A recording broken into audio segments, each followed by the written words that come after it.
When I opened the door of my penthouse that Sunday morning, Lauren was standing there with a smile that chilled me to the bone.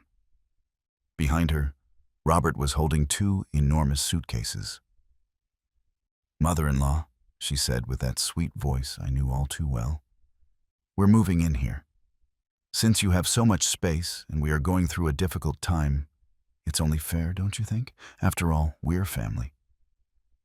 I looked at the boxes piled up in the building hallway. I counted 6 bundles, 3 more suitcases, grocery bags full of clothes. They had come prepared. They had assumed I would say yes. 12 years. 12 years without a single call. 12 years in which they erased me from their lives as if I had never existed. 12 years in which they wouldn't let me see my granddaughter, Lucy. In which they forbade me from attending birthdays, graduations, Christmases. 12 years in which Lauren convinced the entire family that I was a toxic, manipulative, dangerous woman. And now they were standing there, right in front of my door, demanding entry into my life as if they had a right, as if the last 12 years had not existed. Robert finally looked me in the eyes, and I saw something that broke my heart. He expected me to say yes. After everything they had done to me, after how they shattered me, he truly believed I would welcome them with open arms. Because that was what I had always done, right? Forgive, disappear when it was convenient for them. But the woman they knew no longer existed. That woman died 12 years ago, the day they kicked me out of their lives. The woman standing in front of them now was someone completely different. To understand how we arrived at this moment, I need to go back to the beginning. I need to tell you how I lost my family and how, unknowingly, that loss ended up saving my life. It all started 15 years ago. When my husband Ernest passed away, we had been married for 40 years. 40 years of shared routines, of laughter in the kitchen, of hands intertwined in front of the television. One morning in March, he left the house to go to work. He kissed me on the forehead, just like always. "I'll be back at 6, he told me. He never returned. A sudden heart attack at the bus stop. The paramedics said he didn't suffer, that it was instantaneous. But I suffered. I suffered every second of every day for months. The house became a silent mausoleum. I cooked for 2 and ended up throwing half the food away. I set the table with 2 plates out of habit. I still kept his coffee mug in the same place. Robert was my salvation during those dark months. My son, my only son, became my anchor. He was 25 years old then. He worked at a tech company. He lived alone in a small apartment near downtown. But after Ernest died, Robert started visiting me 3 times a week. We ate dinner together. He helped me with the insurance paperwork, the bills, all those things Ernest had always managed. I cooked his favorite dishes for him. He hugged me when I cried in front of his father's picture. I believed nothing could separate us. I believed we were an unbreakable team. Then he met Lauren. It was a Saturday in October when Robert called me, more excited than I had heard him in months. "Mom, I met someone special. I want you to meet her. I'd like to bring her for dinner next Friday." My heart filled with joy. My son was smiling again. That was all I wanted. I spent the entire week preparing for that dinner. I cleaned the house from top to bottom. I bought fresh flowers for the centerpiece. I took out the special china, the one Ernest had given me for our 20th anniversary and that we only used on important occasions.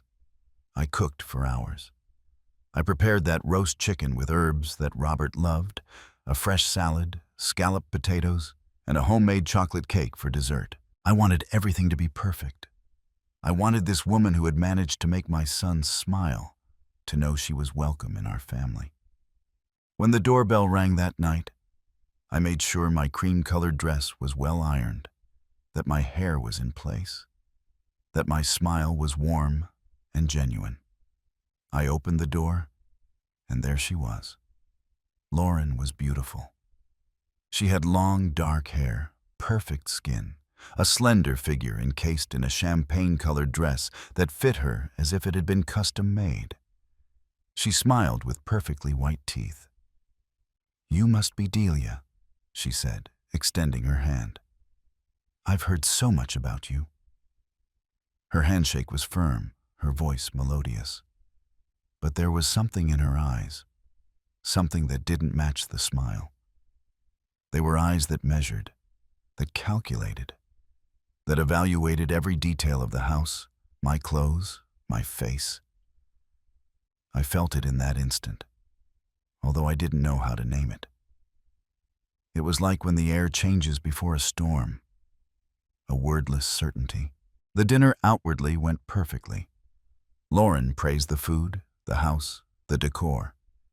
"What beautiful china," she said, touching the plate delicately. "It must have a lot of sentimental value." She seemed fascinated by the photos of Robert as a child. "Oh, how sweet," she said in front of each one. Robert couldn't stop looking at her. He was completely in love. I wanted to be happy for him. I truly tried. But every time Lauren looked at me, I felt as if I was being cataloged, filed, classified into some mental category she managed. After dinner, while I was making coffee in the kitchen, I heard them talking in the living room. Lauren's voice was barely a whisper, but the walls of that old house transmitted sound. "Your mom is so intense, isn't she? So much attention exhausts me a little." Robert's nervous laugh. "She's just excited. She's always been that expressive." And then Lauren's voice, even softer. Sure. It's just that, well, I hope she understands that now you have your own life." I returned to the living room with the coffee and a frozen smile on my face. That was the first seed. So small it was almost invisible. But it was already planted. During the following months, Lauren became a constant presence in our lives. She came to visit me every 2 weeks, always with some little thing. Flowers from the supermarket, a magazine she thought I would like, cookies bought at that expensive bakery downtown. She called me mother-in-law with apparent affection. She asked how I was, how I had slept, if I needed help with anything. On the surface, she seemed like the perfect daughter-in-law.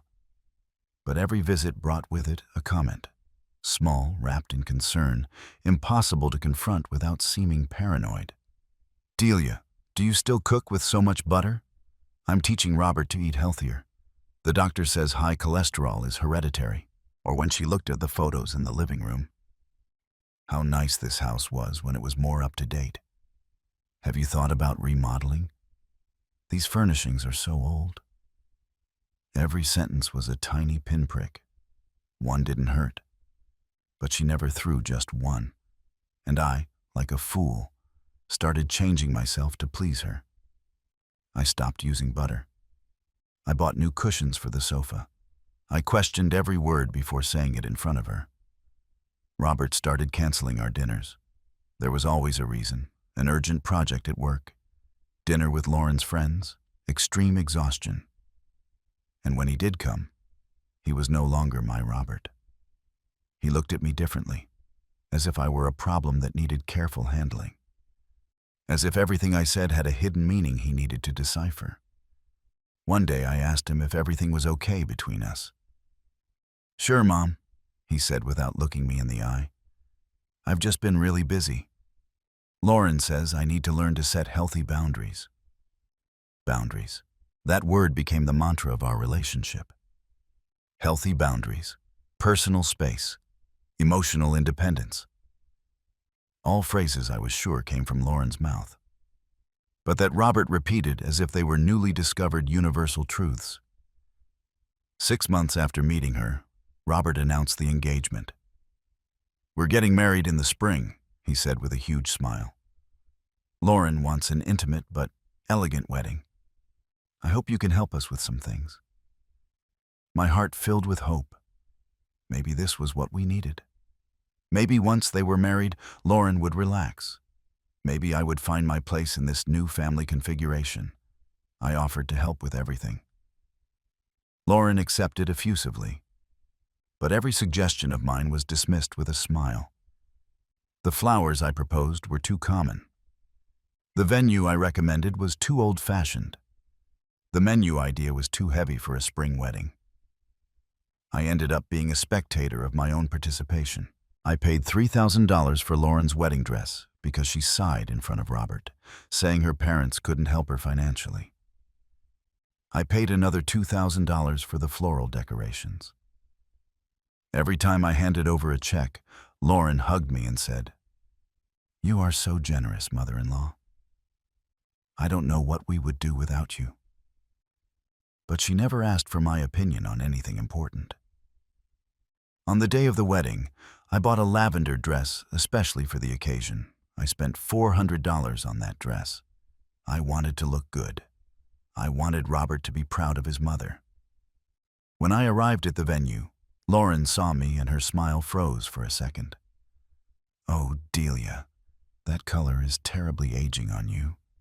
You should wear livelier shades at your age." She said it in front of 4 of her friends who were waiting at the entrance. They all laughed discreetly, covering their mouths with their hands. I apologized. I don't know why I apologized, but I did. And I spent the rest of the wedding feeling invisible. In the family photos, Lauren always found a way to position herself between Robert and me. During the toast, she thanked her parents for their unconditional love, her grandparents for their wisdom, her friends for their support. When she mentioned Robert's family, she only said, "And thank you to the Mendels for opening their doors to me." She didn't even say my name. Ernest had been gone for 5 years by then. I was the only Mendel present, and she didn't even mention my name. That night I cried in my empty house, looking at the wedding photos on my phone, searching for one where I appeared genuinely smiling. I couldn't find any. After the wedding, Robert and Lauren moved to an apartment across town. The visits became sporadic. Once a month, if I was lucky, when I called Robert's phone, Lauren would answer, "Hello, mother-in-law. Robert is in the shower. He'll call you back later." He never called. "Oh, Robert is working on an important project. I don't want to interrupt him. Can I help you with something?" As if I needed an intermediary to speak to my own son. I started to feel like I was chasing someone who didn't want to be caught. Until one day, I decided to surprise them. It was a Saturday afternoon. I had cooked that beef stew that Robert loved since childhood, the same one Ernest asked for every birthday. I put it in a thermal container, took the bus for 40 minutes, and rang their apartment doorbell. I rang 3 times. I heard movement inside, steps, murmurs. Finally, Lauren opened the door. She was not smiling. "Delia, you didn't call ahead," she said without moving from the doorframe. "Robert is resting. He's had a very heavy week, and I don't want him to be disturbed." I stood there, holding that still, warm container, feeling like a traveling salesperson. "I just wanted to bring you some food," I said. "I thought you'd like it." Lauren extended her hands and took the container without inviting me in. "How thoughtful," she said in a flat voice. "But you know Robert is watching his diet. These heavy meals are not good for him. The doctor recommended reducing red meats and sauces. I'll give it to him, but he'll probably end up putting it in the freezer for a special occasion." And she closed the door. I stayed in that hallway for almost 2 full minutes, staring at the closed door, listening to the muffled sounds inside. At some point, I heard Robert's laugh. He was in there, awake, and he hadn't come out to greet me. I returned home on the bus with empty hands and a crushed heart. That night, I cried myself to sleep on the sofa. But I still didn't know that was only the beginning. The worst was still quietly brewing. 3 months later, Lauren announced she was pregnant. Robert called me personally to give me the news. "You're going to be a grandmother, Mom," he said with an emotion I hadn't heard in years. "We are so happy." I was happy too. Truly happy. A baby, a new opportunity. Maybe this baby would bring my son back to me. Maybe Lauren would soften with motherhood. Maybe everything would get better. I offered to help with whatever they needed. I wanted to buy baby clothes, furniture, diapers. I wanted to be present. Lauren accepted some things, but always with conditions. She would only let me buy what she pre-approved. Only the brands she researched. Only the colors that fit the room decor she had planned. I obeyed every instruction like an employee carrying out orders. When Lucy was born, they didn't let me into the delivery room. "I understand," I said. "It's an intimate moment." I waited 8 hours in the hospital waiting room. Lauren's parents arrived and entered immediately. I kept waiting. Finally, 5 hours after my granddaughter was born, Robert came out and told me I could go in. 5 minutes. "Mom, Lauren is very tired." I entered that room and saw my granddaughter for the first time. She was perfect. Tiny, wrinkled, beautiful. I wanted to hold her, but Lauren said the pediatrician had recommended limiting contact for the first few hours. I only watched from a distance. 5 minutes later, a nurse asked me to leave. As I walked down the hospital hallway, I heard the laughter of Lauren's parents inside the room. They could stay. That was when I knew, with absolute clarity, that I was not part of this family. I was just a tolerated guest. The first months after Lucy's birth were a silent torture. I would call to ask how the baby was, and Lauren always had an excuse. "She's sleeping, and we don't want to wake her up. She has colic and is very irritable." The pediatrician recommended limiting visitors to avoid germs. Every reason sounded medical, reasonable, impossible to argue with without seeming selfish. But Lauren's parents visited 3 times a week. I know because Lauren posted photos on social media. Grandma Michelle holding Lucy, Grandpa Richard giving her the bottle. Everyone smiling. Everyone welcome. I didn't appear in any picture. When they finally allowed me to visit, the rules were strict. I had to wash my hands for 30 seconds before touching the baby. I couldn't wear perfume because Lauren said the chemicals were harmful. I couldn't hold her for more than 5 minutes because it disrupted her sleep routine. I couldn't bring her clothes because Lauren only used specific organic brands. I couldn't express an opinion on anything related to her upbringing because modern methods were different from my generation's. Basically, I could observe. Nothing more. One day, I dared to tell Robert that I would like to spend more time with Lucy. "Mom, you have to understand that Lauren is very stressed," he told me. "She is a first-time mother and needs space to find her rhythm. We can't have constant visitors." I reminded him that I had only visited 4 times in 2 months. He sighed as if I were a burden. "Exactly. That's quite often. We need family intimacy." Family intimacy, as if I weren't family. As if being a grandmother were a privilege I had to earn instead of a natural right. I stopped insisting. I stopped calling so much. I waited for them to contact me. Sometimes 3 weeks passed without news. Meanwhile, Lauren's social media was full of photos of Lucy with her parents, with her siblings, with her nieces and nephews. Everyone enjoying my granddaughter. Everyone but me. When Lucy turned 1 year old, they invited me to the birthday party. I arrived 30 minutes early to help set up. Lauren looked at me surprised. "Oh, I thought we agreed on 3 o'clock. Everything is ready now." I stood there at the entrance with a large gift wrapped in pink paper and a cake I had baked that morning. A vanilla cake decorated with fresh strawberries, Robert's favorite when he was a child. Lauren looked at the cake and frowned. "Delia, I told you I already ordered the cake. It's from a specialty bakery that uses no refined sugar. I can't have 2 cakes. It would confuse the guests. But you can leave it in the kitchen, just in case. I left it in the kitchen. No one tasted it. At the end of the party, I found it exactly where I had left it, intact. The expensive bakery cake was completely devoured. During the party, I tried to hold Lucy. Lauren immediately appeared. "Be careful, Delia. You'll overstimulate her. She's had a lot of interaction today. Better we leave her alone." She took the baby from my arms with a smile and handed her to her mother, Michelle, who held her for the rest of the afternoon without anyone saying anything about overstimulation. In the group photos, when I approached, Lauren would say, "Wait, Delia.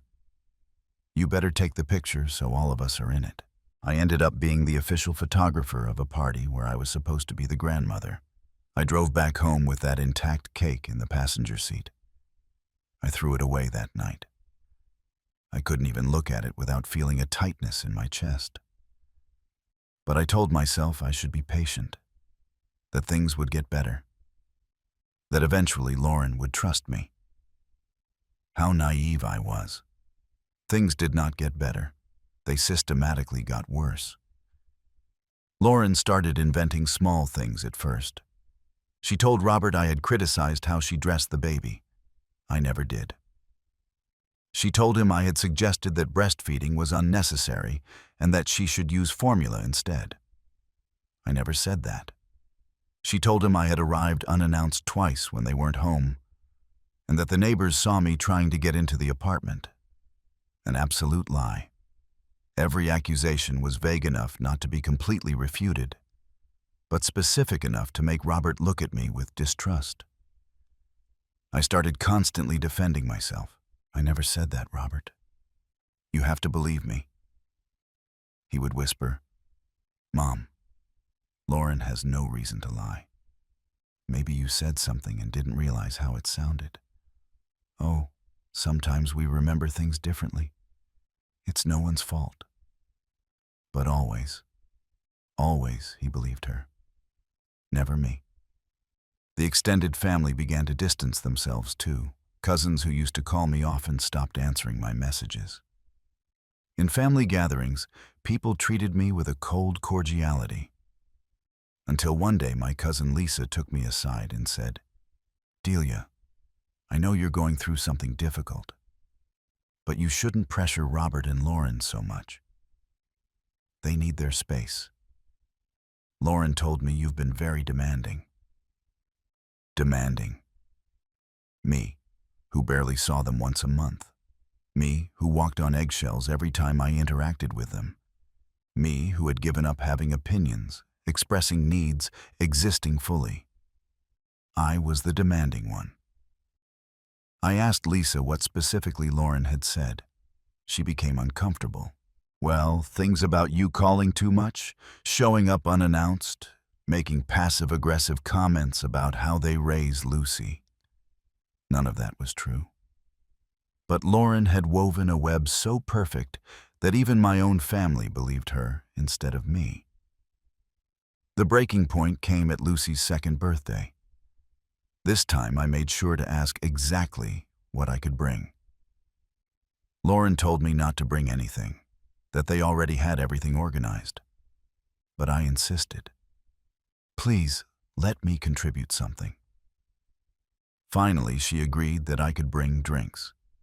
I bought organic juices, mineral water, sodas. I spent almost $100 on quality beverages. I arrived at the party at the exact time they told me. This time, the celebration was at a children's party hall. There were at least 40 people, entire families I didn't know. Lauren's parents were there, with her siblings and nieces and nephews. Everyone laughing, everyone comfortable. I felt like a stranger at my own granddaughter's birthday. I left the drinks on the designated table. Lauren didn't even look at them. "Thanks," she said without turning around. I looked for Robert. He was busy organizing games with the other children. I tried to approach Lucy, who was playing with blocks in a corner. I knelt beside her. "Hello, precious. Do you remember your Grandma Delia?" Lucy looked at me with huge, curious eyes. She didn't say anything. She probably didn't remember me. I only saw her every 2 months and always for short periods. I extended my hands to pick her up. Immediately, Lauren appeared out of nowhere. "Lucy, come with Mommy. We have to cut the cake." She took the child and walked away. I stayed kneeling on the floor with my arms extended into the void. Several people looked at me with pity. That was worse than indifference. During the cake ceremony, we all sang Happy Birthday. Lucy was sitting in a high chair decorated with peach-colored balloons.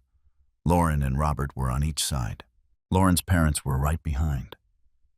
When they took the family picture, I was so far back that I wasn't even fully visible in the image. Only part of my shoulders showed. After cutting the cake, I served myself a slice and sat at an empty table. I ate alone, watching as everyone else mingled, laughed, enjoyed themselves. Robert walked past my table 3 times and didn't stop once. He was too busy being the perfect host. When it was time to open the gifts, Lucy opened at least 15 boxes. Expensive toys, designer clothes, illustrated books. I had brought a gift too. A set of handmade wooden blocks I had found at an artisan fair. They were beautiful, educational, safe. But when Lucy got to my gift, Lauren quickly set it aside. "Oh, we'll open that one later, honey. Let's go with this other one that's more exciting." My gift was left until the end, unopened, while everyone started leaving. I decided to leave before the party ended. I couldn't bear it anymore. I looked for Robert to say goodbye. He was at the entrance talking with Lauren's brother. I approached and touched his arm. "I'm leaving now, son. Thank you for inviting me." He nodded distractedly. "Sure, Mom. Thanks for coming." And he returned to his conversation. Not a hug, not a thank you for the drinks, not a see you later. I walked towards the exit with my eyes burning from contained tears. In the parking lot, I finally let them out. I cried, leaning against my old car for 10 minutes. When I looked up, I saw through the venue window how everyone was still laughing, celebrating, enjoying themselves. Without me. Perfectly fine without me. I drove home knowing that something inside me had definitively broken. But I still didn't know the worst was yet to come. 2 weeks after that birthday, I received a call from Robert. It was a Tuesday afternoon. I was preparing dinner when I saw his name on the phone screen. My heart skipped a beat. He hadn't called me on his own initiative in weeks. "Hello, son," I answered, trying to sound casual. "We need to talk," he said in a serious voice. "Lauren and I have been discussing some things, and we think it would be better to have a conversation with you. Can we come to your house tomorrow?" I immediately accepted. I spent that entire night and the next morning cleaning the house, preparing coffee, baking cookies. I thought maybe they wanted to ask me to babysit Lucy. Maybe they had reflected and wanted to bring me closer to the family. How foolish I was. They arrived at 3 o'clock. Lauren carried a folder under her arm. Robert barely looked me in the eye when they entered. They sat on the sofa, close together, forming a united front. I sat opposite them in the single armchair that had been Ernest's. "Delia," Lauren began in a soft but firm voice, "we've noticed a pattern in your behavior that worries us greatly. A pattern of invasive and controlling behavior that is affecting our family." I ran out of air. "What are you talking about?" Robert cleared his throat. "Mom, you've been pressuring us too much. You show up unannounced. You make inappropriate comments about how we raise Lucy. And Lauren constantly feels judged by you." None of those things were true. I tried to defend myself, but Lauren opened her folder. "I have specific examples," she said. On the 20th of March, you arrived without warning when we weren't home. The neighbors saw you. I had only stopped by to drop off a gift for Lucy. I left the package on the door and left. On the 5th of April, you made a comment about Lucy being too thin and that we should feed her better. I never said that. I said she looked beautiful. On the 15th of May, you criticized the outfit we put on her, saying the green color didn't look good on her. A lie. I said she looked gorgeous in any color. But Lauren had a whole list, date after date, accusation after accusation, all distortions of real conversations or complete inventions. And Robert was sitting there, nodding at every word that came out of his wife's mouth. I tried to reason with him. Robert, you know me. You know I would never do the things she's saying. I'm your mother. I raised you. You know me better than anyone. He looked down. That's exactly why it's difficult, Mom. I know you're not a bad person, but sometimes mothers have trouble letting go of their children. Lauren has helped me understand that many of the dynamics of our relationship are not healthy. Dynamics. Let go. Healthy. All words I knew Lauren had put in his mouth. Lauren leaned forward. Delia, we appreciate you, truly, but we need you to respect our boundaries as a nuclear family. We have decided that for a while, we need space. No more visits without coordinating at least a week in advance. No more unsolicited gifts. No more opinions on how we raise Lucy. And especially, no more attempts to emotionally manipulate Robert by making him feel guilty for prioritizing us. The word manipulate hit me like a physical slap. I don't manipulate anyone, I said with a trembling voice. I just want to be part of my granddaughter's life. Be part of my son's life. Lauren sighed as if dealing with a difficult child. See, this is exactly the problem. You make everything about you, about your needs, about what you want. You never consider what we need. Robert nodded. She's right, Mom. It's always about you. I stood up. I couldn't stay seated. I felt the walls closing in on me. I have done everything you asked. I have followed every rule. I have respected every boundary. What more do you want from me? We want you to understand that our lives do not revolve around you, said Lauren, also standing up. That Lucy is not your second chance at being a mother. That Robert is a grown man who doesn't need his mom taking care of him. I looked at my son. Robert, please tell me this is not what you really want. He finally looked me in the eyes, and what I saw there shattered me. There was no doubt. There was no conflict. He was completely convinced that I was the problem. We need this space, Mom. Please respect it. They left 10 minutes later. I watched them from the window get into their car. Lauren was driving. Robert was in the passenger seat looking at his phone. Neither of them looked back at the house. That night, I couldn't sleep. I tossed and turned in bed, replaying every moment of the conversation, every accusation, every look of disappointment from Robert, every carefully chosen word from Lauren to make me look like a villain. The next morning, I called my cousin Lisa. I needed to talk to someone. I told her everything that had happened. There was a long silence on the other end. Delia, listen, she finally said. Maybe you should consider that they have a point. Sometimes parents don't realize how much we pressure. My own daughter said something similar to me last year. And when I stepped back, our relationship improved. I hung up feeling more alone than ever. Even my family was telling me I was the problem. 3 weeks passed. I didn't call, I didn't visit. I waited for them to make the first move. Nothing. A month passed. Total silence. 2 months. Not a word, In the third month, I tried calling Robert. The phone rang until it went to voicemail. I sent him a text message. There was no response. I sent him an email asking how Lucy was. Nothing. It was as if I had ceased to exist. I fell into a deep depression. I stopped leaving the house except for essentials. I stopped cooking elaborate meals. I lived on instant soup and toast. The house I used to keep spotless became dusty. I had no energy for anything. One afternoon, 6 months after that terrible conversation, I was lying on the sofa staring at the ceiling when the doorbell rang. My heart leaped.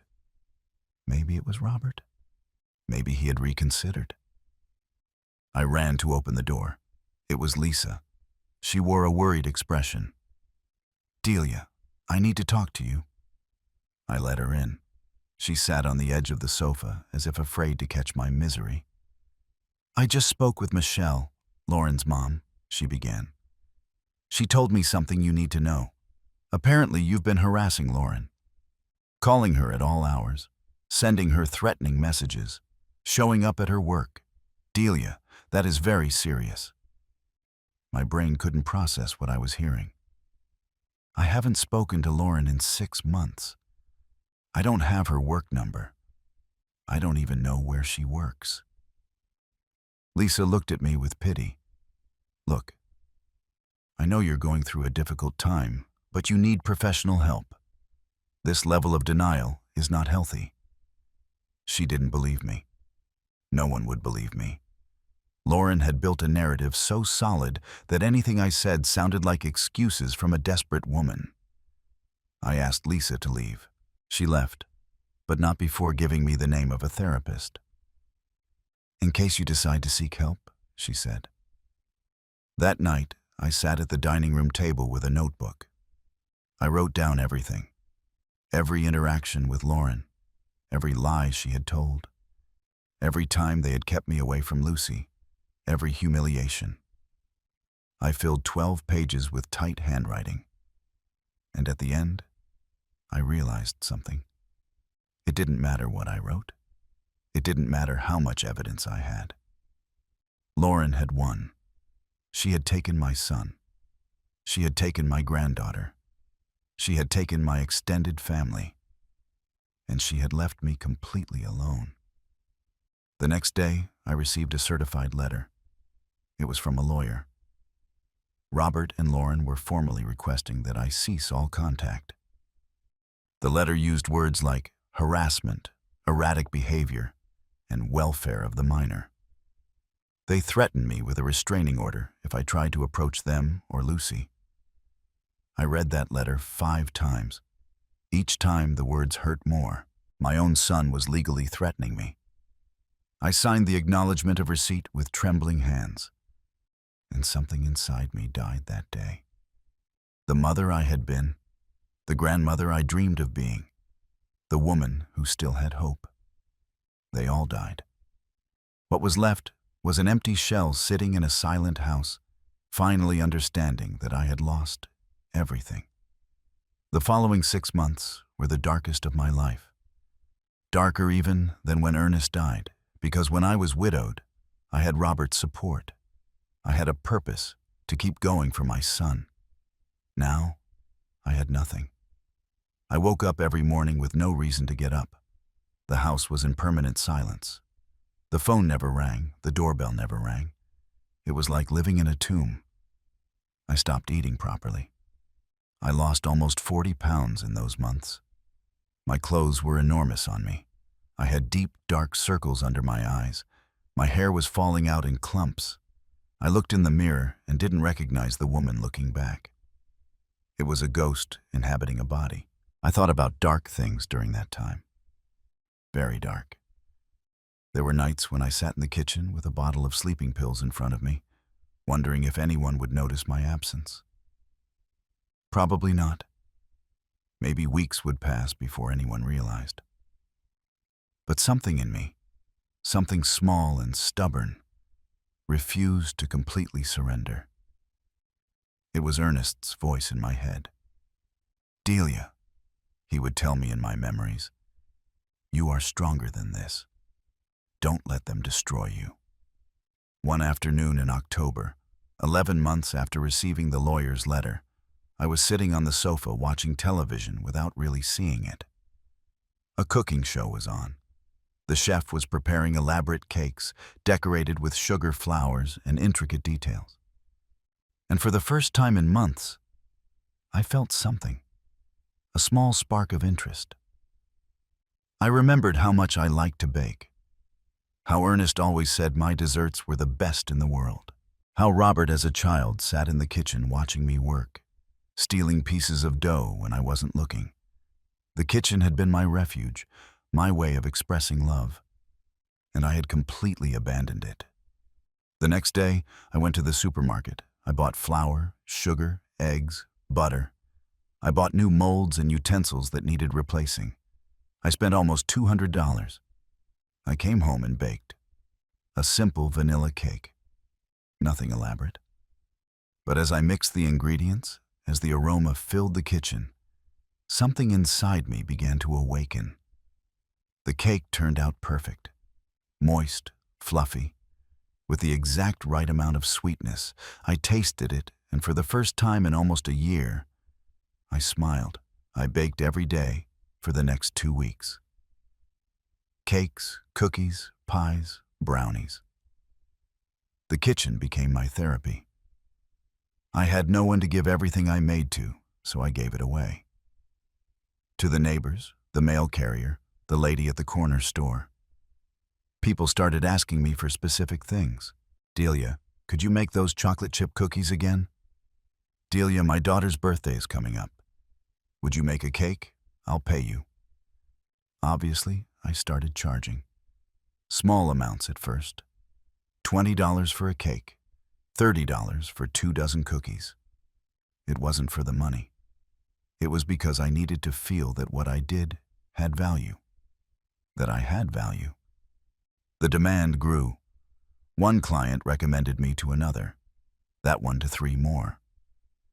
Suddenly, I was baking 5 cakes a week. I bought more molds. I improved my recipes.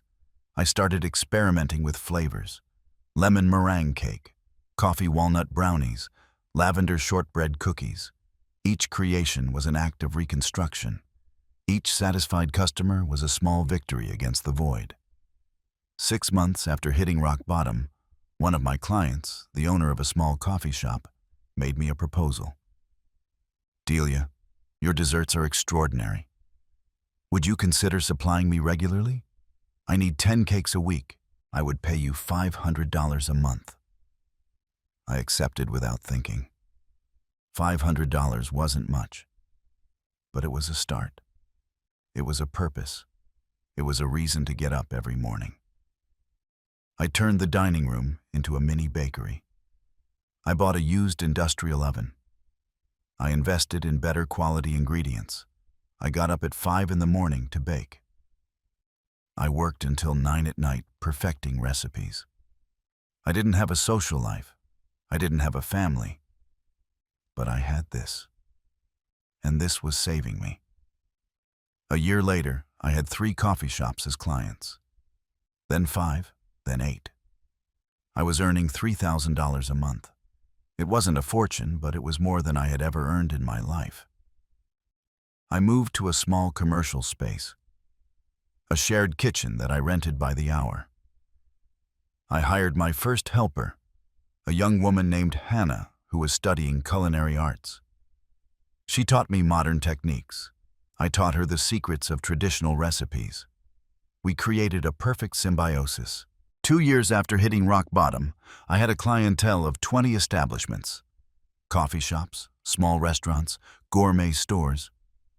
My business had an official name, Delia's Delights. It had a logo. It had business cards. It had a separate bank account. I had employees. I had monthly invoicing of $10,000. And most importantly, I had dignity. I had stopped crying over Robert. I had stopped obsessively checking Lauren's social media. I had stopped waiting for the phone to ring. I hadn't forgotten. The pain was still there, tucked away in a corner of my chest. But it no longer controlled me. It no longer defined me. I was Delia, owner of a prosperous business. Delia, employer. Delia, entrepreneur. Delia, independent woman. Not just Delia, the rejected mother, the forbidden grandmother, the discarded woman. I turned 63 alone in my commercial kitchen, surrounded by molds and bags of flour. But I didn't feel sad. I felt proud. I had survived. More than that, I had prospered. Then the moment that changed everything arrived. A renowned chef tasted one of my cakes at one of the coffee shops I supplied. He sought me out personally. "Mrs. Delia," he said when he showed up in my kitchen, "this is edible art. Have you considered expanding? I have contacts in the hotel industry. There is a huge market for high-quality artisanal pastry." 3 months later, I was supplying 2 luxury hotels. 6 months later, it was 5 hotels. A year later, I had contracts with 10 high-end establishments and a waiting list of potential clients. I had to rent a complete industrial kitchen. I hired 8 employees. I bought professional equipment. I invested in elegant packaging. My monthly invoicing reached $40,000. $40,000 monthly. Me, who had lived on Ernest's pension for years. Me, who counted every cent. Me, who had normalized scarcity. Suddenly I had more money than I knew what to do with. I didn't drastically change my way of living. I was still austere by nature. But I started allowing myself small luxuries. New clothes that fit me well. Haircuts at a decent salon, a gym membership to take care of my health. Quality food, vitamin supplements. Little by little, the woman in the mirror started to look like someone alive again. I was 64 years old when my accountant told me, "Delia, with these numbers, you could consider buying property, an investment, something that gives you long-term stability." I started looking at properties, modest houses in quiet neighborhoods, practical apartments, nothing flashy. Then my real estate agent showed me the penthouse. It was ridiculous. 2,000 square feet in a luxury building in the center of the city.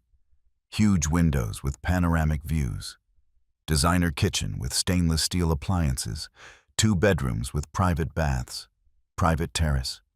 Gym and pool in the building. The price was absurd. $350,000. I could never afford it. But when I walked into that penthouse and saw the city spread out before me, something clicked. This place represented everything I had achieved, everything I had built from the ashes. I talked to the bank. With my verifiable income and a substantial down payment, they approved the loan. I signed the papers with trembling hands. I couldn't believe this was real.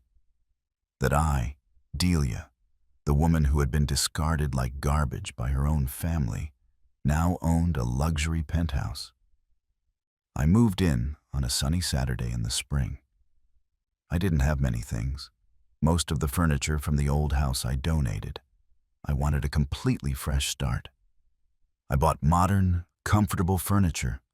I decorated with plants and local art. I converted the 2nd bedroom into an office to manage my business. The first night in the penthouse, I sat on the terrace with a glass of wine. I looked at the city lights twinkling in the distance. I thought of Ernest, how proud he would be.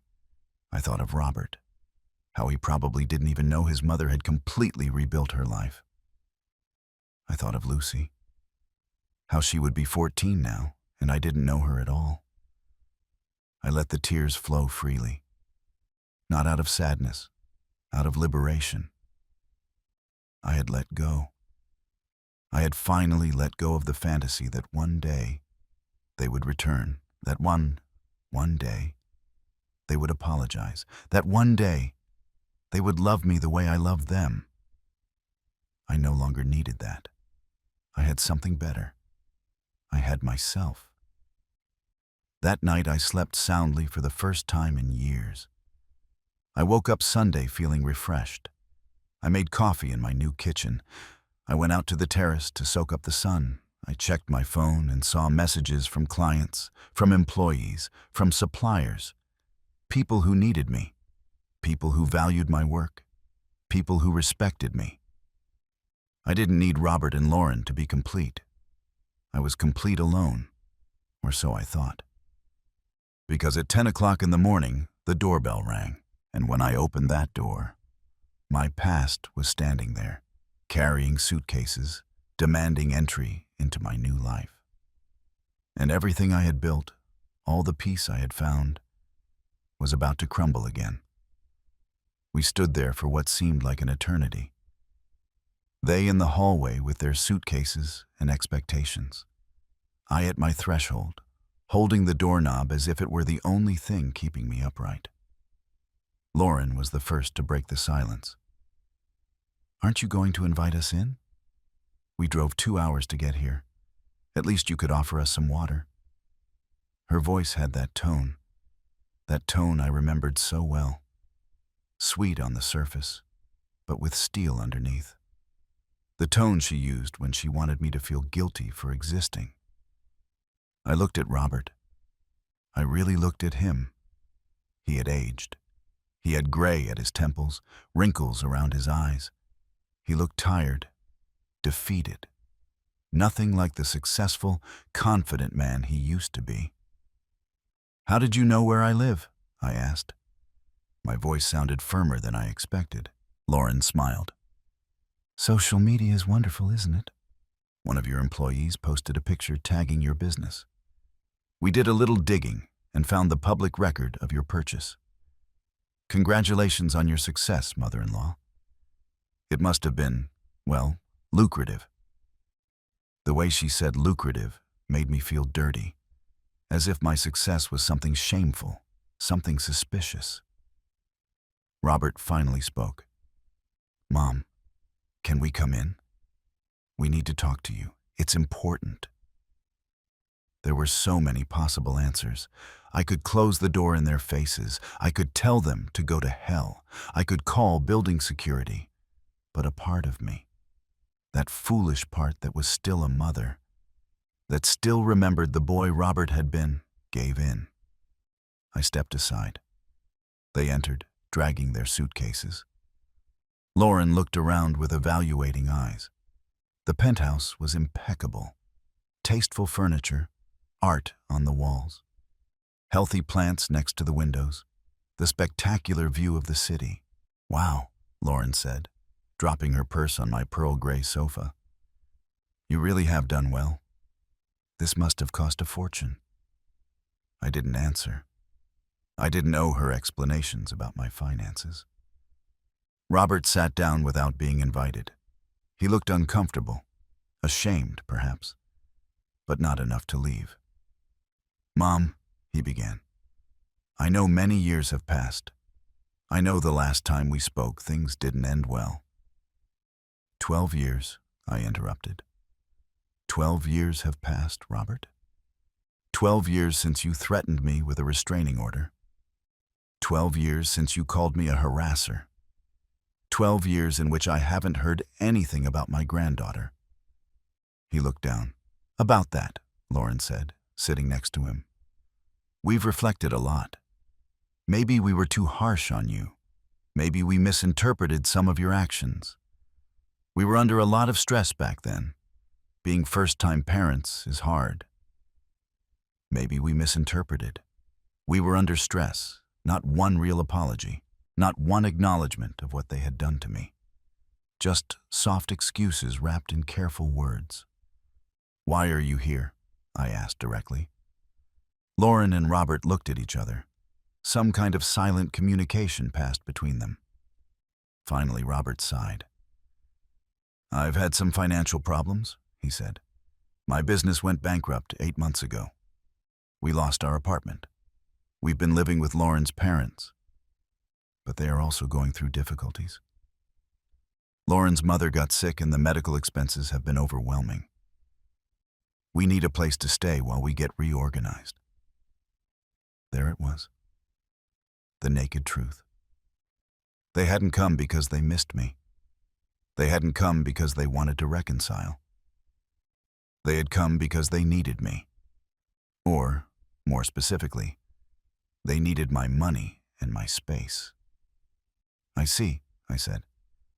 And Lucy? Where is she? She's with my sister Lisa, Lauren said.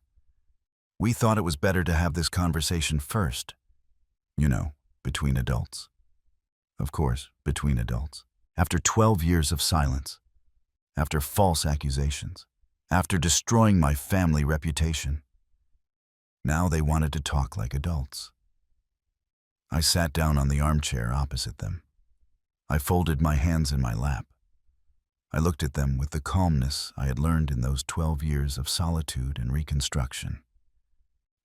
So let me understand, I said slowly.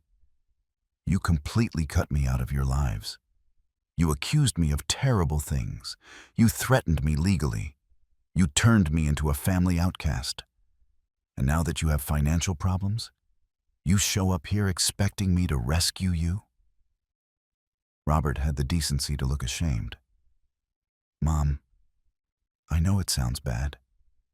It sounds exactly like what it is, Robert. Opportunism. Lauren tensed up. It's not opportunism, Delia. It's family. Families help each other in difficult times. I couldn't help but laugh. It was a bitter laugh, humorless. Family?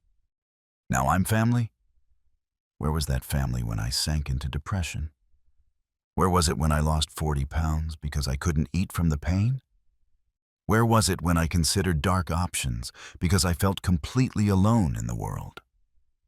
The silence that followed was dense. Robert opened his mouth, but closed it without saying anything. Lauren, however, was unfazed.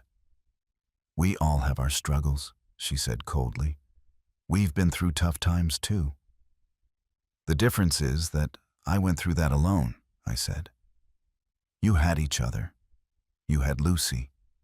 You had the entire family you took from me. I didn't have anyone. Mom, please. Robert extended his hands in a gesture of supplication. I know we made mistakes, but that was a long time ago. Can't we put it in the past and move forward? Put it in the past, I repeated. Robert, you are my son, my only son. I loved you from the moment I knew you existed. I raised you alone for years after your father died, and you chose to believe her instead of me. Again and again, you chose to believe her. Robert rubbed his face with his hands. Lauren helped me see unhealthy patterns in our relationship. Mom, she helped me establish boundaries. She manipulated you, I said, looking him straight in the eyes. And you let her. Lauren stood up abruptly. I'm not going to sit here listening to baseless accusations. I came with the best intention, trying to rebuild bridges. And you attack me. She headed towards the door, but stopped, waiting. It was a trick I knew well. The dramatic exit. The hope that someone would beg her to stay. No one did. Robert looked at her with panic. Lauren, wait. She turned around with perfectly calculated tears in her eyes. No, Robert. Your mother has made it very clear what she thinks of me. I will not subject myself to this abuse. Abuse. That word again. The same one she had used 12 years ago to turn everyone against me. But this time it wouldn't work. This time I was not the desperate woman begging for crumbs of attention. Lauren, I said calmly, you can leave if you want. The door is open. She looked at me surprised. Clearly she expected me to intervene, to soften my position, to apologize. Robert stood up. Mom, please, it doesn't have to be like this. How does it have to be then, Robert? Tell me. Do I have to pretend nothing happened? Do I have to open my home to people who emotionally destroyed me? Do I have to financially rescue you after you treated me like trash? We're not asking you for money, Lauren said, returning to the sofa. Her dramatic exit forgotten. Just a temporary place to stay. 2-3 months maximum, until Robert finds a job and we can rent something. A temporary place. 3 months. In my sanctuary. In the space I had bought with the sweat of years of hard work. In the house that represented my rebirth. I looked at my son. I really looked at him. And I wondered when exactly he had lost his backbone. When he had become this man who let his wife speak for him. Who showed up at his mother's door after 12 years with his hand out. "Robert," I said softly, "do you want to be here? Or did she tell you to come?" He hesitated. That hesitation gave me the answer. "Mom, we need help." That doesn't answer my question. Do you want to reconcile with me? Or do you just need a free place to live? The words hit him.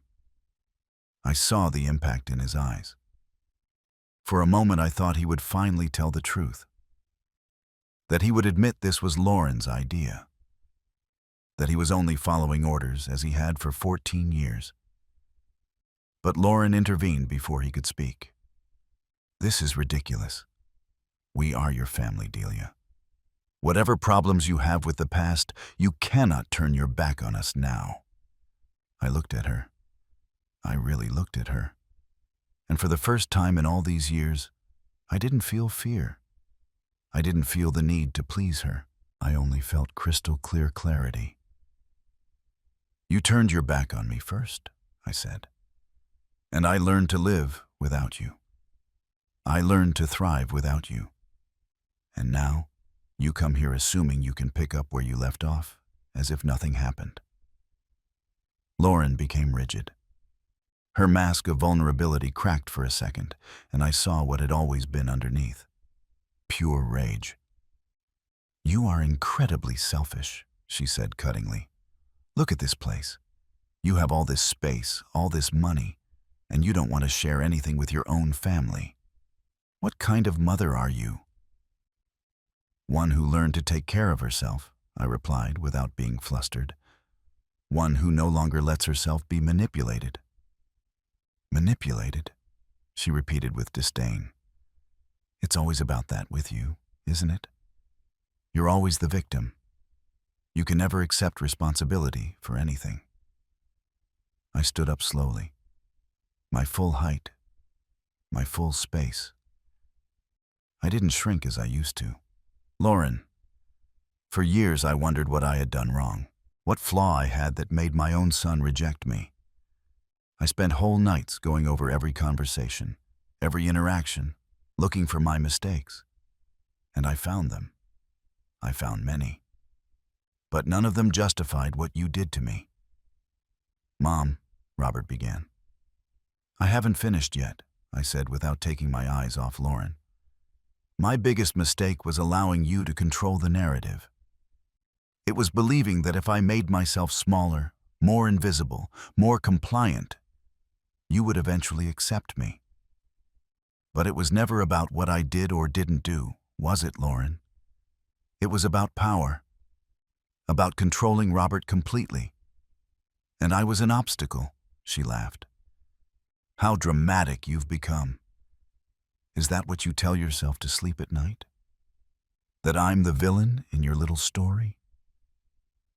"You're not a villain," I said calmly. "You're a deeply insecure person who needed to isolate Robert from anyone who could influence him. You started with me because I was the closest, the most threatening to your control." "This is ridiculous," she said, turning to Robert. "Are you going to let her talk to me like that?" Robert was pale. He looked between the two of us like a child caught between two fighting adults. He didn't know what to say. He probably hadn't known what to say for years. I answered for him. "Robert isn't going to say anything, Lauren, because that's how your dynamic works. You talk, you decide, you control. And he has learned it's easier to agree with you than to face you." Robert finally found his voice. "That's not true, Mom. Lauren and I are partners. We make decisions together." "Really?" I asked. "Was coming here your decision?" Or did she see my success on social media and decide it was time to reconnect? It was both of our ideas, he said, but his voice lacked conviction. I nodded slowly. Robert, do you know how many times I tried to contact you in these 12 years? The first 6 months I tried constantly. Calls, messages, emails. Nothing. Then I tried every one of your birthdays, every Christmas, every Mother's Day that I spent shattered and alone. You never responded. Not once. Mom, You had 12 years to respond, I interrupted. 12 years to wonder if maybe you had been too harsh. 12 years where you could have verified if all those things Lauren was telling you about me were true. But you didn't. Because it was more comfortable to believe her. Easier to make me the villain than to question your wife. Silence filled the penthouse. Outside, the city kept moving. Cars, people, life. But inside these walls, time had stopped. So what? Lauren asked in a cold voice. Are you going to kick us out? Are you going to let your son and your granddaughter end up on the street? Lucy isn't here, I pointed out. And curiously, you never mentioned bringing her until you needed to use her as an emotional weapon. Lauren clenched her jaw. Of course she's coming with us. She's our daughter. Does she know you're here? I asked. Does she know you're trying to move in with me? Or were you planning to present this to her as a done deal? Robert rubbed his temples. Mom, you're complicating this unnecessarily. We just need temporary help. Why does it have to be so difficult? Because it's not just about a place to live, Robert. It's about the fact that you show up after 12 years expecting me to act as if nothing happened. As if you didn't destroy me. As if you had a right to my space, my peace, my life. We have nowhere else to go, he said. And for the first time I heard something real in his voice. Desperation. Lauren's parents can't help us anymore. My friends are in similar situations. You are our last option. Last option. Those words hurt more than I expected. I wasn't the family they missed. I was the last resort when everything else had failed. Tell me about Lucy, I said, changing the subject. What is she like? The question took Robert by surprise. She's wonderful, smart, talented. She studies piano. She does very well in school. I smiled sadly. She's 14 years old, and I know nothing about her. I don't know if she looks like me or you. I don't know what she likes to eat. I don't know what music she listens to. I don't know what makes her laugh. I am a complete stranger to my own granddaughter. And that was your decision, not mine. Mom, Robert began, but I stopped him. I'm going to be very clear, I said. I am not going to allow you to move in here. This is my space, my sanctuary. I built it from scratch after you tore me down. I am not going to contaminate it with your presence. Lauren stood up furiously. Did you hear that, Robert? Your mother just called us contamination. Don't distort my words, I said firmly. I said I am not going to contaminate my space with your presence. There is a difference. However, I continued, looking at Robert, I'm not going to leave you on the street. I'm going to offer you something different. Both looked at me, Robert with hope, Lauren with suspicion. I will pay 3 months' rent for a modest apartment, I said. $1,200 a month. That gives you time for Robert to find work and get stable. I will also give you $2,000 for initial expenses. Food, utilities, whatever you need. Robert breathed a sigh of relief. Mom, thank you. I didn't expect... I'm not finished, I said. This comes with conditions. Lauren crossed her arms. Of course it does. Condition 1. This is a loan, not a gift. When Robert finds a job, you will pay $1,000 monthly until the $5,600 is paid off. No interest, just the exact amount. Condition 2. During these 3 months, I want to see Lucy once a week, 1 hour, in a neutral place, a coffee shop, a park, wherever she feels comfortable. Lauren opened her mouth to protest, but I raised my hand. Condition 3. If Lucy doesn't want to see me, I will respect her decision. I will not force a relationship, but it has to be her decision, not yours. And finally, condition 4. You will seek family therapy, all 3 of you. You two and Lucy. Not negotiable. That is absurd, Lauren said. We don't need therapy. Then you don't need my help, I replied. Those are my conditions. Take it or leave it. Robert looked at Lauren. For the first time, I saw something in his eyes. I wasn't sure what it was. Frustration? Exhaustion? Perhaps the beginning of awareness? Lauren, we have to accept, he said in a low voice. We have no options. She clenched her fists. It's always about control with you, Delia. Always setting conditions, always manipulating. No, Lauren. Control is what you exercised for 12 years. These are boundaries, healthy boundaries. You remember that concept, right? You were the one who taught it to Robert. She glared at me, but she knew I had won this round. They needed my help too much to refuse it. Fine, Robert finally said. We accept your conditions, all of them. Perfect, I said. Tomorrow I will transfer the money for the apartment. You can look for something in your price range and send me the details. The additional $2,000 I will give you once you sign a document confirming it is a loan. A legal document? Lauren asked indignantly. Trust but verify, I said. Another phrase you surely know. Now, if you'll excuse me, I have work to do. It's time for you to leave. Robert stood up slowly. Thank you, Mom, he said. I didn't expect this. I know, I replied. You didn't expect anything good from me. That says a lot about how you see me, or how you were taught to see me. They walked out, dragging their suitcases into the hallway. At the door, Robert turned around.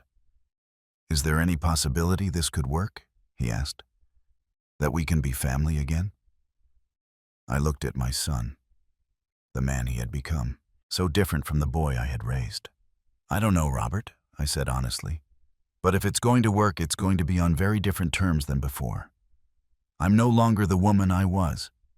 I no longer need your approval to feel worthy.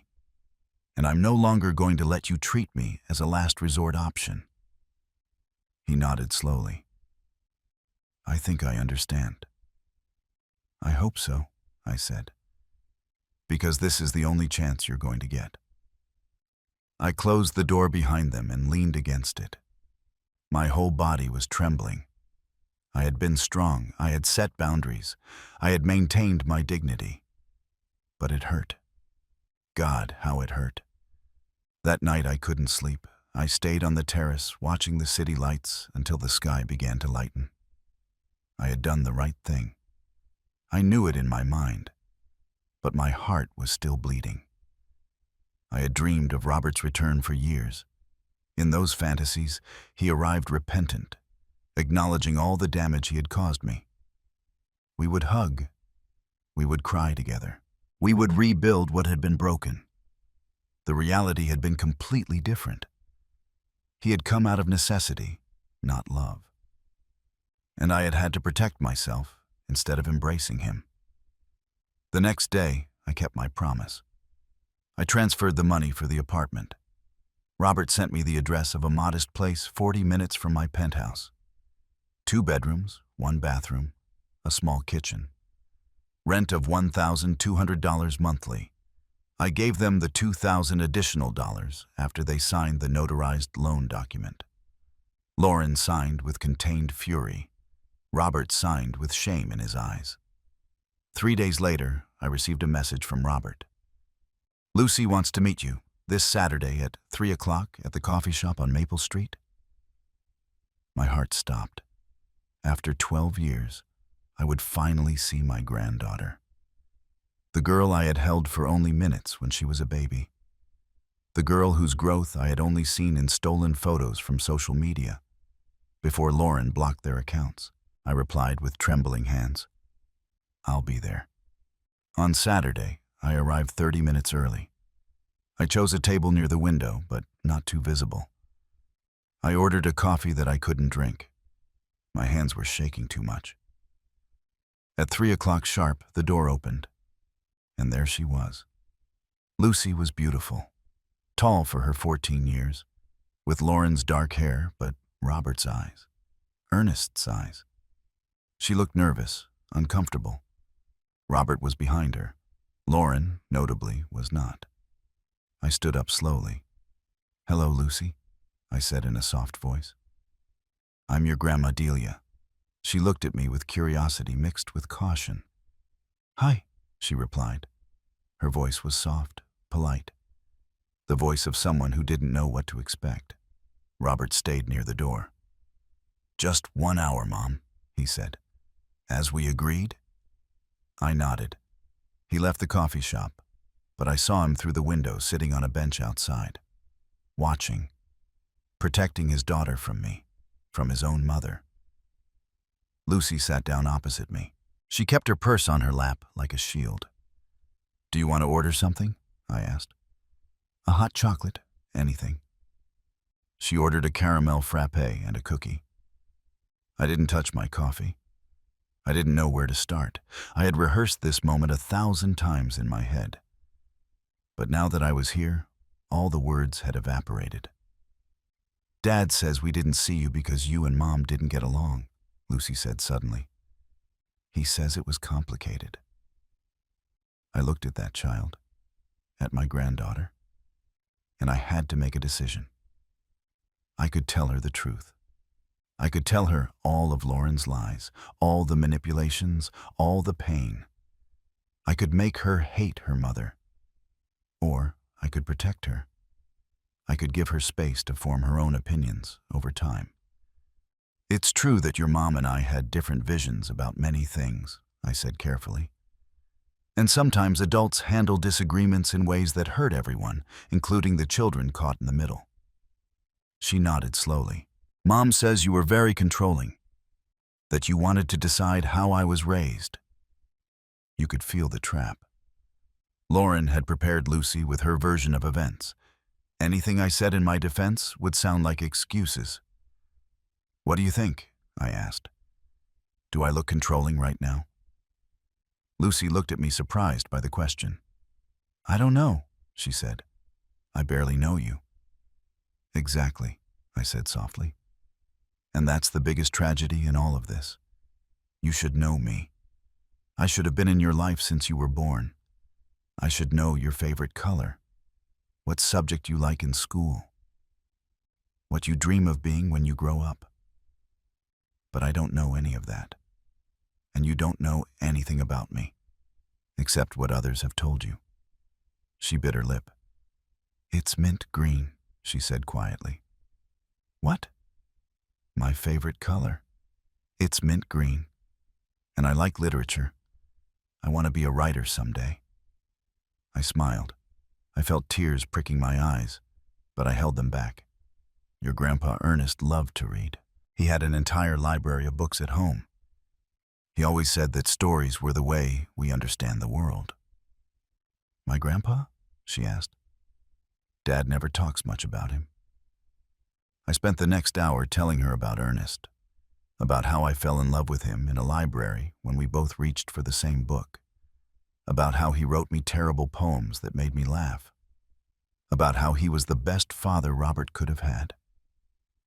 I told her stories about Robert when he was a child, how he was terrified of storms and would climb into our bed, how he collected rocks from the garden, convinced they were treasures, how he helped me cook by standing on a stool next to the stove.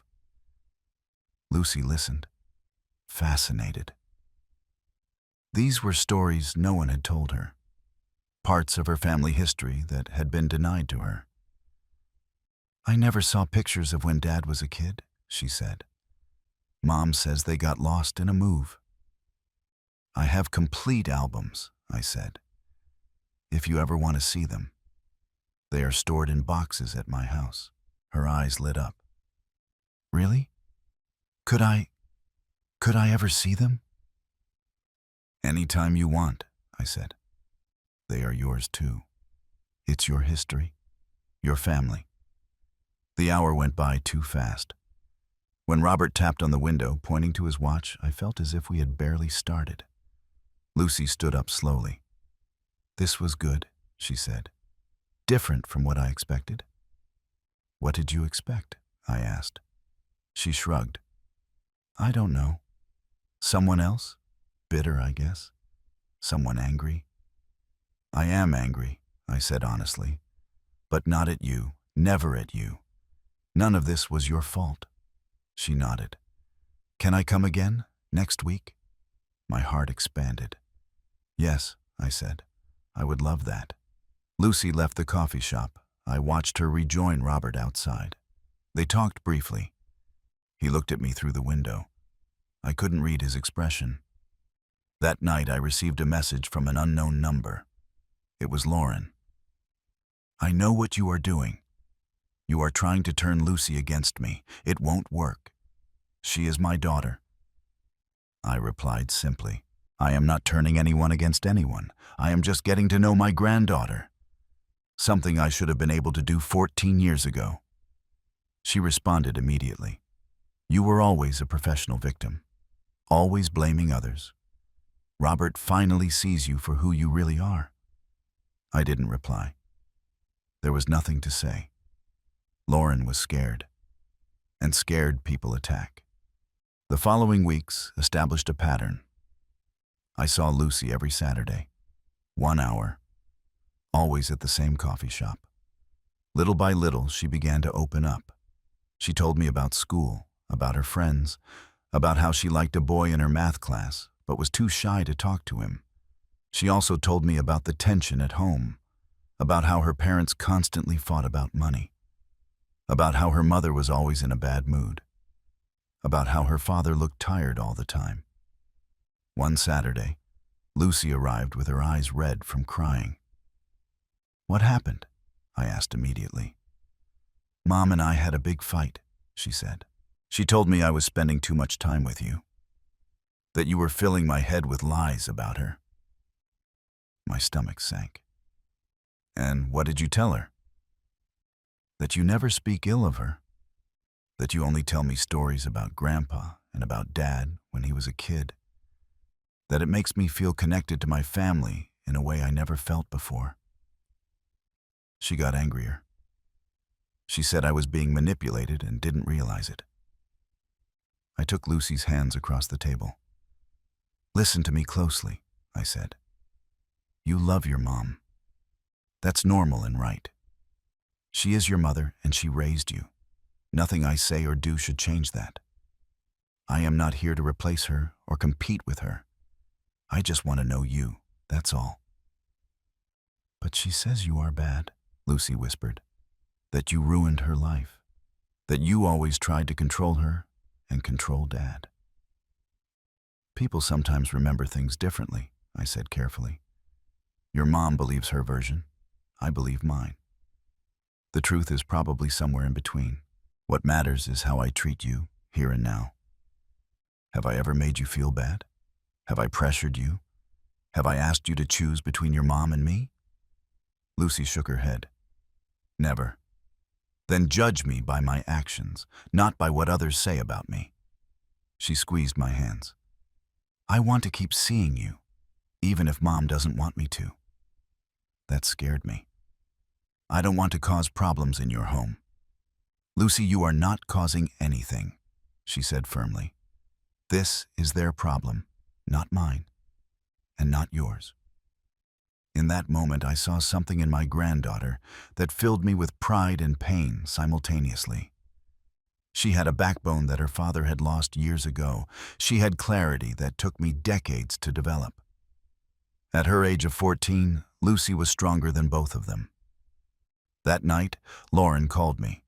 She didn't text. She called. I answered. "What did you say to my daughter?" she screamed without greeting me. "I told her stories about her grandfather," I replied calmly. "Lie. You are manipulating her against me." She told me.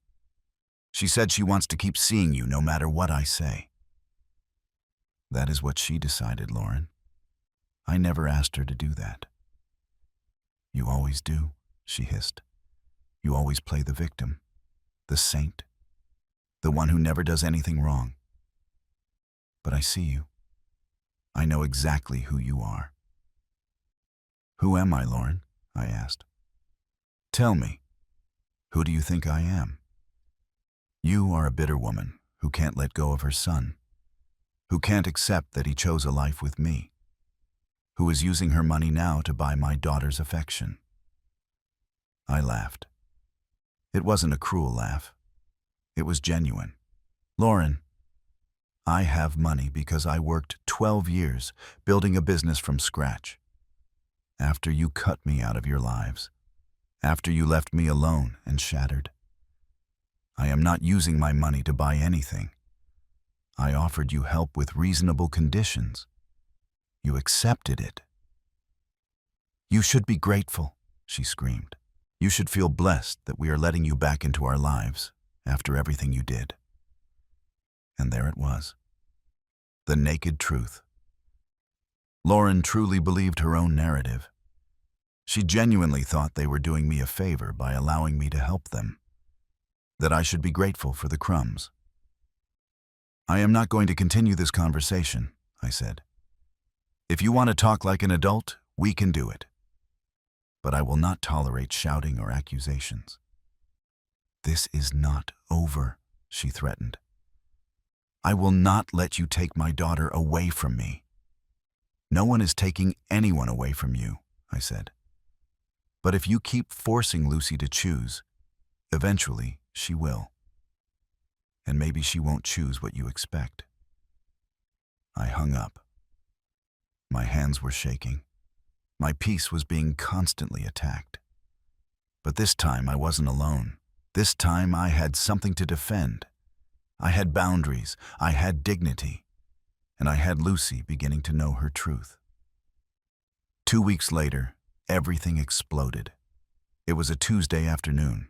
I was in my commercial kitchen supervising a large order when I received a call from Robert.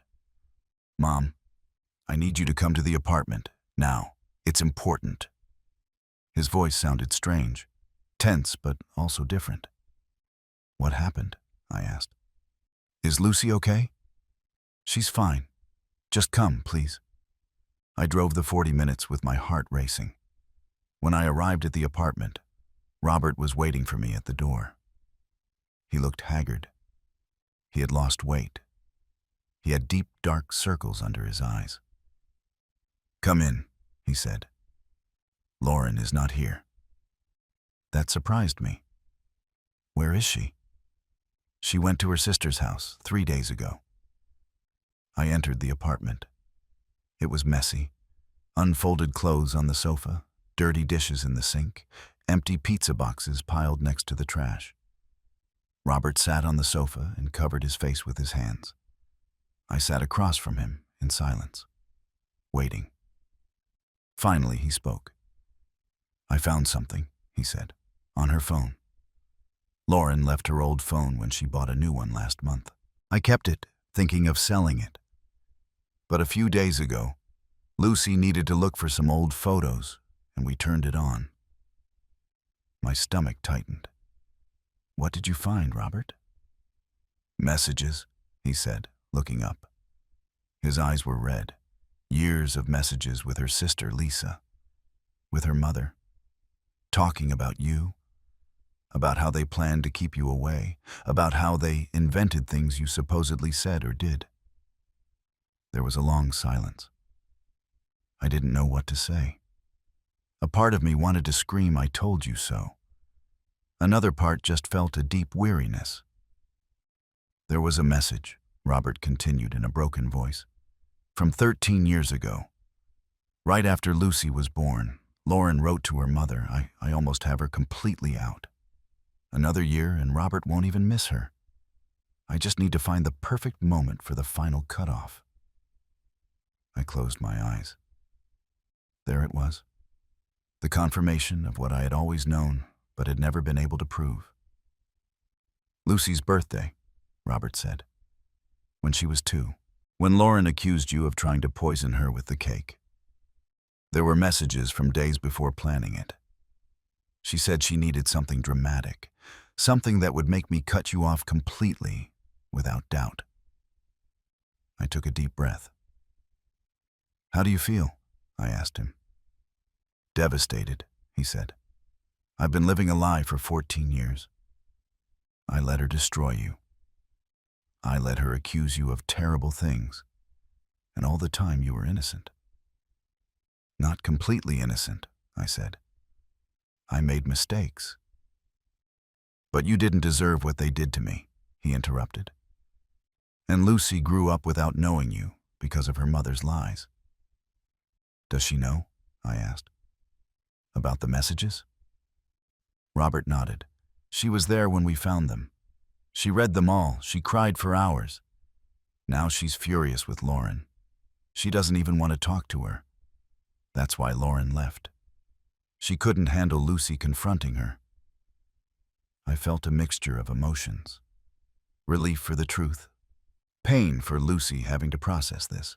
Robert, I said slowly, this is not about me winning and Lauren losing. It's about an entire family being damaged by manipulation and lies. Lucy lost 12 years with her grandmother. You lost the relationship with your mother. I lost my son and my granddaughter. We all lost. I know, he whispered, and I don't know how to fix it. You can't fix it, I said. You can only start from where we are now and build something new, something based on honesty. Can you forgive me? He asked. His eyes were pleading. I don't know, Robert, I said honestly.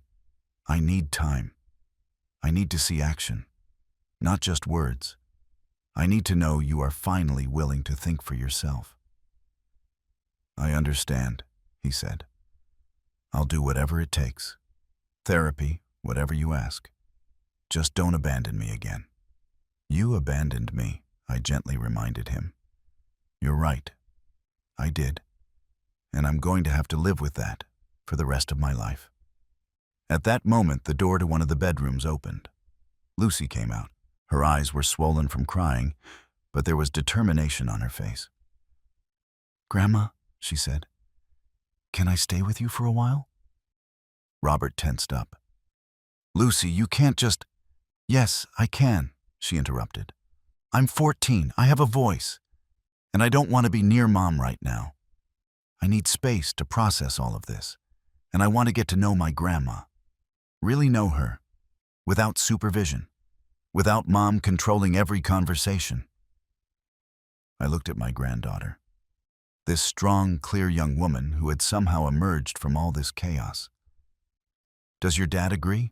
I asked. Robert hesitated. I think you need to talk, that you need therapy together to heal this. It's not permanent, Lucy said. It's temporary, a month or two. As much time as I need to understand how I feel. Robert looked at me.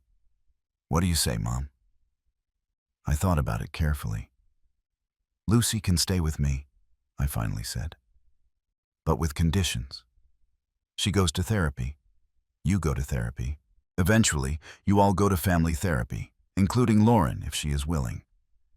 And Lucy maintains contact with both parents. I will not be part of isolating her from her mother.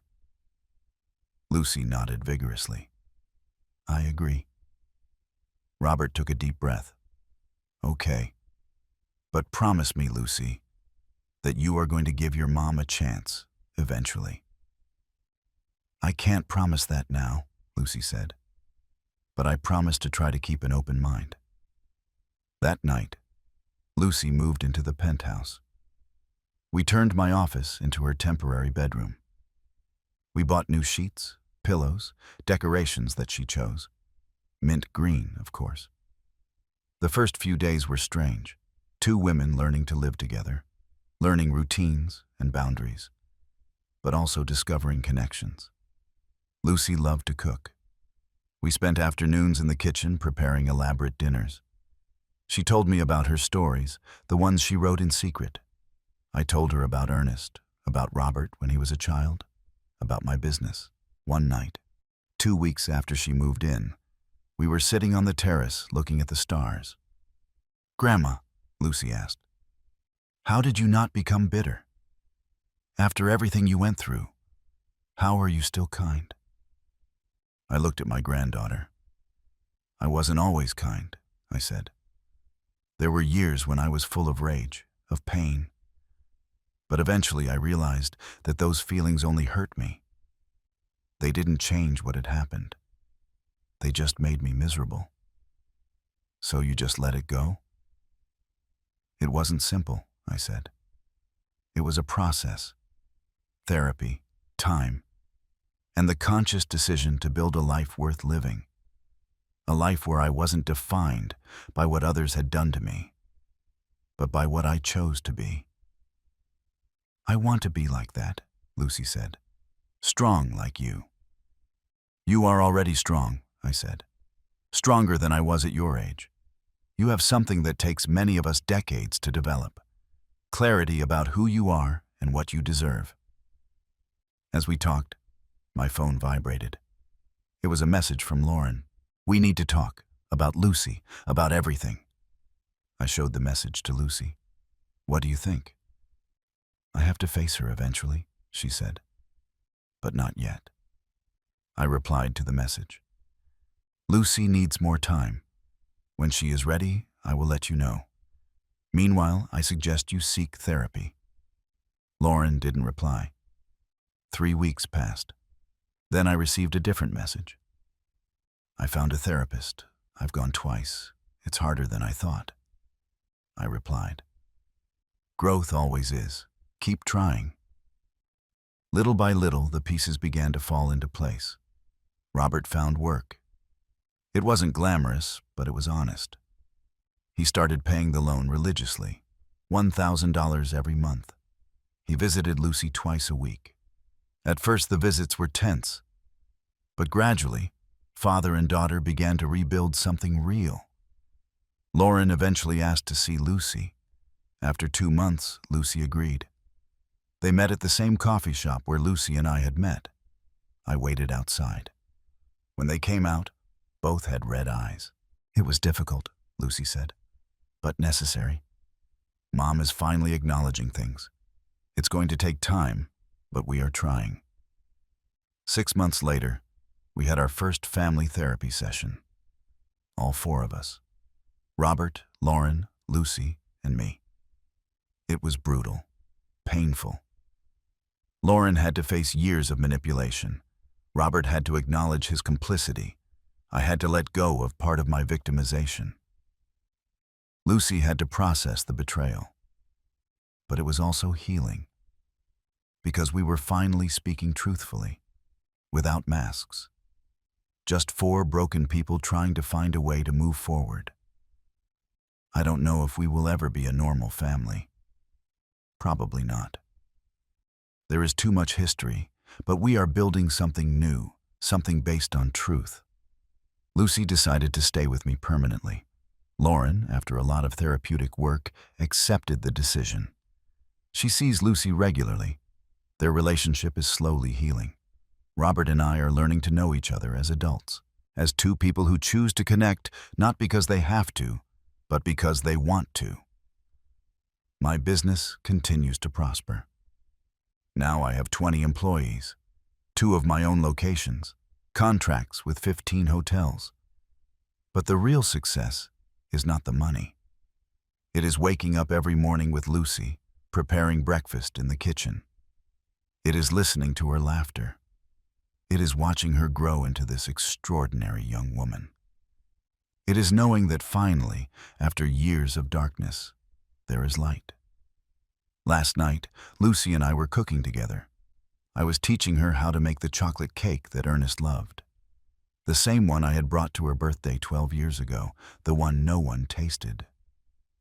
"Grandma," she said, as we beat the mixture, "do you think everything happens for a reason?" I looked at my granddaughter, at this blessing that had emerged from so much loss. "I believe we can find reasons in the things that happen," I said. "We can choose to grow or become bitter. We can choose to close our hearts or open them more widely. We can choose to be defined by our pain or by our resilience. And you? What did you choose?" "I chose to survive," I said. "I chose to rebuild myself.